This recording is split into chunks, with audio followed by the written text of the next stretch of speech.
Hi guys, welcome to I dream. నేను మీ చాణక్య.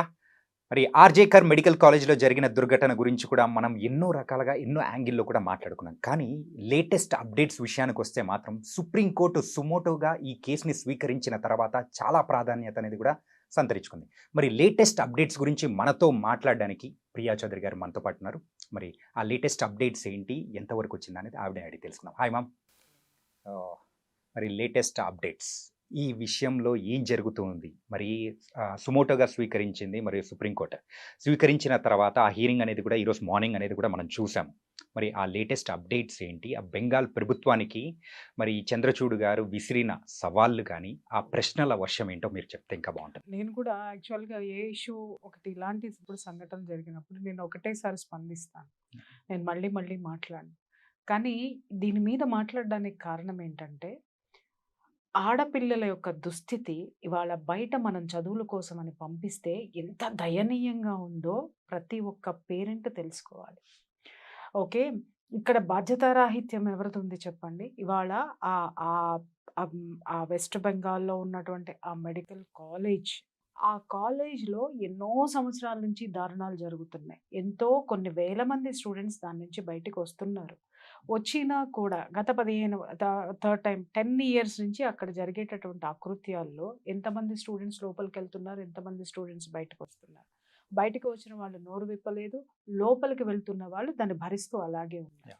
కానీ ఈరోజు జరిగినటువంటి దుర్ఘటన ద్వారానైనా ఈ విషయాలు అంటే దేశవ్యాప్తంగా కూడా జరుగుతున్నటువంటి విషయాల్ని మనం మాట్లాడుకోవాల్సిన అవసరము నాకు పేరెంట్స్‌కి వివరించాల్సినటువంటి అవకాశం వచ్చింది కాబట్టి నేను ఈ విషయం గురించి మళ్ళీ మళ్ళీ మాట్లాడుతున్నాను. ఈరోజు నిజంగా సుప్రీంకోర్టు ఇచ్చిన ఫస్ట్ వేసిన క్వెషన్ ఏంటి అనంటే, ఆ అమ్మాయి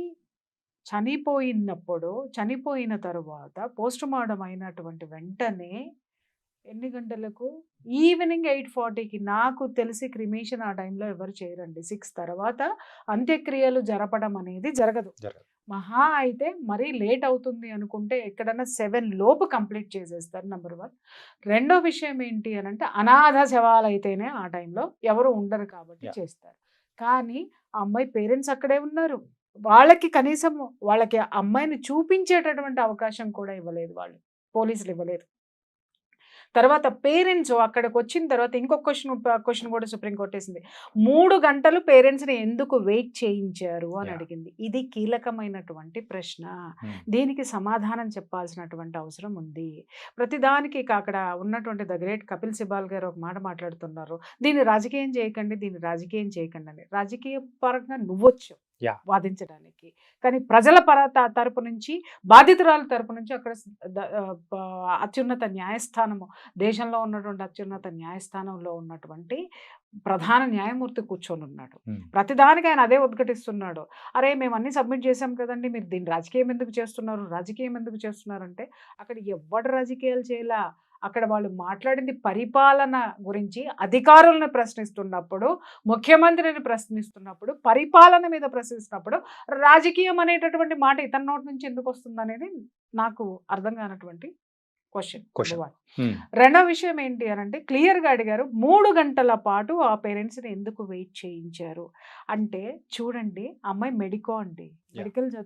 మెడిసిన్ చదువుతున్నటువంటి ఒక స్టూడెంట్‌కి సంబంధించినటువంటి పేరెంట్స్ 3 గంటలు అనాథల్లాగా బయట వెయిట్ చేశారు ఆ అమ్మాయిని చూపించకుండా. నెంబర్ 1 అన్నిటికంటే ముఖ్యం ఫస్ట్ వేసినటువంటి క్వశ్చన్ ఏంటి అనంటే, అసలు ఈ అమ్మాయిని ఆత్మహత్యని బయటికి చెప్పింది వాళ్ళ పేరెంట్స్‌కి ఫోన్ చేసి ఈ అమ్మాయి సూసైడ్ చేసుకుని చెప్పిందెవరు పట్టుకురండి. రెండోది ప్రిన్సిపల్ ఆత్మహత్య చేసుకుందనేటటువంటి ఆ యొక్క స్టేట్మెంట్ ఎలా ఇస్తాడు? మూడోది 3 గంటలు ఆ పేరెంట్స్‌ని ఎలా వెయిట్ చేయించారు? కన్న బిడ్డని చూడనివ్వకుండా. అంటే పేరెంట్స్ కి రైట్స్ లేవా చూడడానికి? అందులో అడ్డగించింది, అడ్డుకున్నది ఎవరు? హాస్పిటల్ యాజమాన్యం. ఎందుకనంటే కోర్టులకైనా ఎవరికైనా ఆ హక్కు లేదు. ఎందుకంటే వాళ్ళ కన్న బిడ్డ, ఘోరం జరిగింది వాళ్ళ బిడ్డకి. వాళ్ళని ముందు ఫస్ట్ అలౌ చేయాల్సింది వాళ్ళని ఎందుకు ఆపేశారు? నెక్స్ట్ వెర్షన్ ఏంటి అనంటే, రాత్రి 8:45 గంటలకి క్రిమేషన్ చేయాల్సినటువంటి అవసరం ఏముంది? ఇంకొకటి ఏంటంటే, ఇలాంటి కేసుల్లో ఎప్పుడూ కూడాను శవాన్ని కాల్చరు. దాన్ని ప్రిజర్వ్ అన్నా చేస్తారు లేదా సమాధి చేస్తారు. Yeah. ఎందుకు అనంటే అది ఆల్రెడీ హైకోర్టు సుమోటోగా తీసుకొని విచారణలో ఉన్నటువంటి కేసుని అత్యవసరంగా ఎమర్జెన్సీగా అతివేగంగా క్షణాల్లో బూడిద చేసేశారు అనంటే సాక్ష్యాలను బూడిద చేశారు. ఇక్కడ విషయం ఏంటంటే వాళ్ళకి అర్థం కానటువంటి విషయము పాపం తొందరపాటులోనో లేకపోతే ఆ యొక్క డిక్టేటర్షిప్ హోదాలోనో డిక్టేటర్స్ చాలా పెద్ద పెద్ద మిస్టేక్స్ చేస్తారు. Yeah. తెలుసా? వాళ్ళ యొక్క అహంభావంతో అహంకారంతో అధికారాన్ని నిలబెట్టుకోవాలన్నటువంటి అధికారం మీద ఉన్నటువంటి దుగ్ధతోటి చేయకూడని తప్పులల్లా చేసేది డిక్టేటర్సే. అంటే ఏముందిలే అని నిర్లక్ష్యంగా కానివ్వండి అని ఏముంది చెప్పేసి లే అన్నట్టు అని కదా. కాదు ఇక్కడ మేమే కదా, ఆ. ఎవ్వడు మాట్లాడతాడులే, ఎవ్వడు నేను కదా తోపిక్కడ అనేటటువంటి ఆ యొక్క అధికార మదం అంటారు దాన్ని. Yeah. అధికార కాంక్ష కాదు, అధికార మదం. అధికార మదంతో చేసినటువంటిది. అడిగేవాడు ఎవ్వడు లేడు అనుకున్నారు, వచ్చారు కదా అడిగేవాళ్ళు. ఫస్ట్ హైకోర్టు వచ్చింది, తర్వాత సుప్రీం కోర్టు కోర్టు వచ్చింది. ఇంకెవరు కావాలి నీకు అడగడానికి? అయిపోలేదా? ఇంకొకటి ఇక్కడ నిజంగా పేరెంట్స్ ఇవాళ బెక్క చిక్కిపోయి ప్రాణాలు గుప్పెట్లో పెట్టుకుంటున్నారు. ఏంటి అనంటే అరే మా పిల్లలు ఇక్కడ చదువుతున్నారు అనంటే రేపొద్దున మా పిల్లల పరిస్థితి ఏంటి? ఇవాళ ఒక అమ్మాయి అత్యంత దారుణంగా కిరాతకంగా చంపబడితే తప్ప అక్కడున్న పేరెంట్స్ తెలుసుకోలేకపోయారు అక్కడ ఏ దారుణాలు జరుగుతున్నాయో. అక్కడ అసలు జనాలకు ఎవరికి తెలియదు అక్కడ ఏం జరుగుతున్నాయో. అక్కడ జరుగుతున్నాయని తెలిసినా కూడా ఆ కాలేజ్లో సీటు వచ్చినా కూడా అక్కడే చదివించారంటే గతి లేక చదివించారా, లేకపోతే మాకేం కాదు అనేటటువంటి భరోసాతోటి, లేదా ఏదో సామెత ఉంది, నలుగురిలో నారాయణ గుంపులో గోవింద. పిల్లల్ని మీరు కూడా అలాగే ఉండండి, ఏదో ఒకటి చదువుకుని బయటకు వచ్చేసేయండి, చదువుకుని మీరు వైద్యం అయితే చేసేసేయండి, బతుకుంటే వైద్యం చేయండి, లేకపోతే బతకపోతే ఇలాగే మీరు వైద్యం చేయించుకోండి పోండి అని పేరెంట్స్ పంపించారా? ఇక్కడ అర్థం కాని సుప్రీంకోర్టు అడిగినటువంటి కీలకమైనటువంటి విషయంలో ఈ పాయింట్ నాకు అర్థమైంది. పేరెంట్స్ ఎలా వదిలేశారు? ఇన్ని అకృత్యాలు జరుగుతున్నాయి అక్కడని ఎవరికి తెలియదా? ఇదే ఫస్ట్ టైమా? ఆ అమ్మాయి మాట్లాడితేనే వచ్చిందా? ఆ అమ్మాయి ఎన్ని గొంతుకలు ఇలా నులిమేశారు? ఇది చెప్పండి నాకు ఫస్ట్. మనం ఆలోచించాల్సినటువంటి అండ్ ఇంకొకటి ఏంటంటే ఈ ఆర్జేకర్ అంటే ప్రీవియస్ హిస్టరీ అనేది కూడా చూసుకుంటే మనం 2001 నుంచి ఇలాంటి మరణాలు, మిస్టరీ మరణాలు కూడా చాలా వరకు జరిగిన రికార్డ్స్ కూడా 23 సంవత్సరాల నుంచి జరుగుతుంటే జరుగుతున్నాయి. నోరు విప్పనటువంటి జనాన్ని చూసి మనం జాలిపడాలా, లేకపోతే అధికారం చెలాయిస్తూ ఈ దాష్టీకాల్ని పెంచి పోషిస్తున్నటువంటి ద గ్రేట్ పొలిటీషియన్స్ ని మనం ఈ ఉరిశిక్ష ఎవరికి వేయాలి? కానీ ఇవాళ ఒక ఆడపిల్ల అత్యంత దయనీయంగా వీళ్ళ యొక్క ఒకళ్ళ నిర్లక్ష్యము, మరొకళ్ళ దౌర్జన్యము, ఈ రెండిటి మధ్య అతి దారుణంగా కిరాతకంగా ఒక ఆడపిల్ల బలైపోలేదా? Yeah. సో ఈ ప్రశ్నలన్నిటికీ రేపొద్దున ఆ ప్రభుత్వం సమాధానం చెప్పాల్సినటువంటి అవసరం ఎంతైనా ఉంది. అంటే ఇదే కాకుండా మీరు ఇందాక చెప్పిన పాయింట్ లో ఈవినింగ్ 8:30 కల్లా క్రిమేషన్ అనేది చేసేసారు. కాకపోతే ఆ క్రిమేషన్ చేసే ముందు అక్కడ 3 శవాలు అనేది కూడా ఉన్నాయి. సో అంత ఎమర్జెన్సీగా చేయాల్సిన అవసరం ఏముంది అని చెప్పి అంటే వాళ్ళ డాడ్ చెప్పారు. ఎగ్జాక్ట్లీ. సుప్రీంకోర్టు కూడా దాన్ని దాన్ని ఉదహరించింది పాయింట్ కదా. తీసుకున్నారు.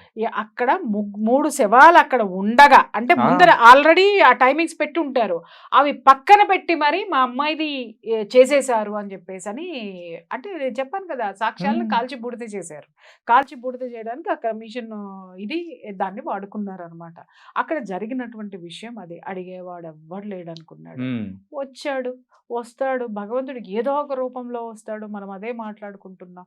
ఇంకొక విషయం ఏంటంటే ఎఫ్ఐఆర్ ఎప్పుడు నమోదైంది, అసలు ఎప్పుడు నమోదవ్వాలి, ఎఫ్ఐఆర్ ఎప్పుడు నమోదు, ఎప్పుడైతే ఆ అమ్మాయి రక్తపు మడుగులో ఉందో ఆ నిమిషానే కంప్లైంట్ ఎక్కడి నుంచి వెళ్ళాలి? ఆ కాలేజ్ ప్రిన్సిపల్ నుంచి వెళ్ళాలి. ఓకే, వాడిచ్చిన దిక్కుమాలిన స్టేట్మెంట్ ఏమి ఇచ్చాడు? సూసైడ్ చేసుకుందని ఇచ్చాడు. అంటే జనాలంతా ఎర్రి పుష్పాల, నాకు అర్థం కాక అడుగుతాను. వాడు చెప్పాల్సింది చెప్పాడు, జనం నమ్మేస్తారు. అంటే ఇలాంటివి ఎన్ని నమ్మించారో ఇన్ని సంవత్సరాలు, 23 సంవత్సరాల నుంచి ఎన్ని వేల మంది, ఎన్ని వందల మంది యొక్క దాష్టీకాలను నమ్మించారో. అక్కడ ఆర్గాన్స్ ట్రాఫికింగ్ జరుగుతుంది అనేది ఒక భయంకరమైనటువంటి వాస్తవం. మరి ఇన్ని జరుగుతుంటే నాకు అర్థం కాలేదు, ఈ సోకాల్డ్ మేధావులందరూ ఎవరన్నా డైట్ గురించి ఎవరన్నా మాట్లాడుతున్నారంటే పుంకాలుగా దిగిపోయి బ్యాచ్లు దిగిపోయి వారాల తరబడి డిస్కషన్లు పెట్టి వాళ్ళ జీవితాలు నాశనం భోజనం చేసి అవతల వారేస్తారు. Hmm. లేదా చిన్న గోరంత ఇష్యూ ఎక్కడన్నా చిల్లర విషయాల మీద గంటల గంటలు డిస్కషన్స్ పెట్టేటటువంటి మీడియా, Hmm. డిస్కషన్స్లో మాట్లాడే వాదనలు గెలిపించుకునేటటువంటి సోకాల్డ్ మేధావులకి 23 సంవత్సరాల నుంచి కొంతమంది మేధావులు మాట్లాడతారు, అక్కడెక్కడో ఏదో జరిగితే నేనే కాపాడా, ఇక్కడెక్కడో ఏదో అయితే నేనే కాపాడా, నేనే చేశా అనే మేధావి, ప్రపంచం మొత్తం ఉన్నటువంటి మేధావులు ఎక్కడ ఏ సంఘటన జరిగి విజయవంతమైన నేనే ఉన్నా, ఎంక్వైరీలో నేనే ఉన్నా, దాన్ని నేనే బయటికి తీసా అని మాట్లాడేవాళ్ళు. ఈ మేధావులందరూ వీటిని ఎందుకు బయటికి తీయలేదు ఇన్ని సంవత్సరాలు అనేది నాకు చాలా పెద్ద ప్రశ్నగా మిగిలిపోయింది. Yeah. తరువాత ఇంత జరిగినా కూడా ఈ మేధావులు ఎక్కడ ఒక్క మాట మాట్లాడలేదు. ఇప్పుడు మాట్లాడుతున్నారు, ఇన్ని రోజుల తర్వాత మాట్లాడుతున్నారు. ఏమని మనం కూడా ఒకటి వేస్తే పోలేదా Hmm. అన్నట్టుగా మాట్లాడుతున్నారు. బాధ్యతాయుతమైనటువంటి ఆ యొక్క చర్యలు ఎవరికి ఉన్నాయి? ఎవ్వరికీ లేవు.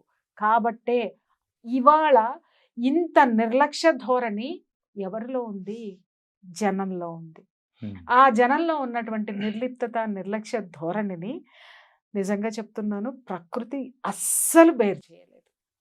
23 సంవత్సరాలు వెయిట్ చేసినటువంటి ఆ యొక్క ధర్మము ఇవాళ పైకి లేసింది. చూద్దాం Yeah. కపిల్ సిబాల్ గారు యొక్క రాజకీయం గెలుస్తుందా, లేకపోతే సుప్రీంకోర్టు ధర్మాసనం అద్భుతమైనటువంటి తీర్పు ఏమిస్తుంది అనేది నేను కూడా వెయిట్ చేసి చూస్తున్నాను. రేపు గురువారానికి తీర్పును వాయిదా వేశారు. ఇక్కడ 2 విషయాలు మనం గమనించాల్సింది ఏంటి అని అంటే, సాగినంత కాలం నా అంతవాడు లేదందరూ, Yeah. సాగకపోతే ఊరక సతికెళ్ళబడిపోదురు. ఓకే, జగమెరిగిన సత్యం. జగమెరిగిన సత్యం. ఇవాళ అన్ని వైపులా అష్టదిగ్బంధంలాగా, అక్కడ చూస్తేనేమో లోకల్గా హైకోర్టు చెక్ పెట్టేసింది, ఇక్కడ చూస్తే సుప్రీంకోర్టు, ఓ పక్క సిబిఐ, సుప్రీంకోర్టు, హైకోర్టు, ఇప్పుడు నేషనల్ టాస్క్ ఫోర్స్ అని చెప్పేసి అని డాక్టర్స్ ఇది ముఖ్యంగా Yeah. మనం డిస్కస్ చేసుకోవాల్సినటువంటి Right. విషయం ఏంటి అని అంటే, నిజంగా నేను చాలా హ్యాపీ ఫీల్ అవుతున్నాను. ఇవాళ డాక్టర్స్, మెడికోస్ అందరూ కూడా, ప్రత్యేకించి ఆడపిల్లలు, ఎందుకంటే మా ఇంట్లో నా ఫ్రెండ్స్ పిల్లలు డాక్టర్స్ ఉన్నారు, Yeah. మెడికోస్ ఉన్నారు, కాబట్టి ఆ కష్టాలు ఆ బాధలు ఏంటో నేను వింటున్నాను కాబట్టి నాకు తెలుసు.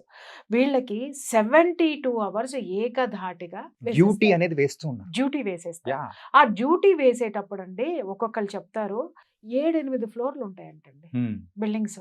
7-8 ఫ్లోర్లు ఉంటే ఆ 7-8 ఫ్లోర్లు ఎన్నిసార్లు వీళ్ళు పిలిచినా, ఎందుకంటే 7 ఫ్లోర్లలో వీళ్ళే ఉంటారు డ్యూటీ డాక్టర్స్. Okay. ఓకే, ఫ్లోర్కి ఒకళ్ళు నేను పెట్టరండి అక్కడ, ఎందుకంటే వీళ్ళు ఎంత వాడుకోవాలో అంత వాడేసుకుంటారు. Hmm.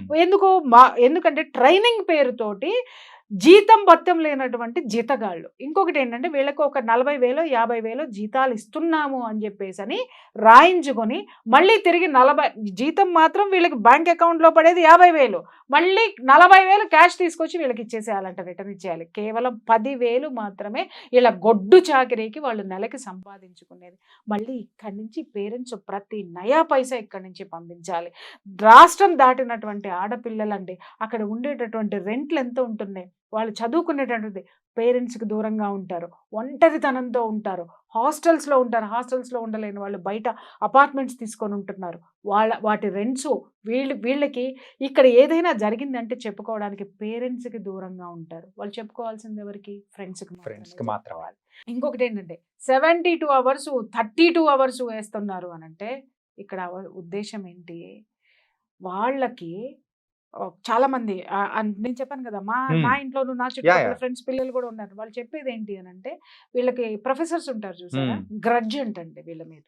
వాళ్ళ మాట వినకపోతే వీళ్ళని ఇష్టం వచ్చినట్టు ఇలాంటి పనిష్మెంట్లతోటి అతి పైశాచికంగా పనిష్ చేస్తున్నారు. ఇవాళ నిజంగా నేషనల్ టాస్క్ ఫోర్స్ పెట్టడం అనే దానికి ఫస్ట్ హర్షాన్ని వ్యక్తం చేసింది నేను. మనసు ఎంత సంతోషంతో ఉందంటే, NTF నేషనల్ టాస్క్ ఫోర్సు ఎంత నిజాయితీగా నిబద్ధతగా పనిచేస్తుందో చూడాలి. ఎందుకంటే అందులో మన హైదరాబాద్కి సంబంధించిన ఏఐజీ MD నాగేశ్వర్ రెడ్డి గారు ఉన్నారు, తర్వాత ఇంకొక ఆయన శ్రీనివాస్ గారు ఉన్నారు. సో వీళ్ళు తెలుగు వాళ్ళే, మన వాళ్ళు, మన పిల్లల్ని, మన ఆడపిల్లలకి సంబంధించి, ఎందుకంటే వీళ్ళకి ప్రైవేట్ హాస్పిటల్స్ ఉన్నాయి, ఒక ఆయన ప్రభుత్వం దాంట్లో చేస్తున్నాడు, ఒక ఆయనకి కార్పొరేట్ హాస్పిటల్ ఉంది. కానీ వీళ్ళు కనీసం ఒక బాధ్యతని, ఇవాళ వీళ్ళ మీద పెట్టినటువంటి బాధ్యత ప్రభుత్వంలో వీళ్ళకి ఇచ్చిన పదవి కాదండి, కొన్ని వేల మంది మెడికోల్ యొక్క జీవితాలు, ఆడపిల్లల మాన ప్రాణాలు ఇవాళ వాటి యొక్క భద్రతకి సంబంధించినటువంటి అంశం వీళ్ళ చేతుల్లో ఉంది. అది వీళ్ళు చాలా గుర్తించి బాధ్యతాయుతంగా చేయాల్సినటువంటి అవసరం అయితే ఈరోజు చాలా ఉంది.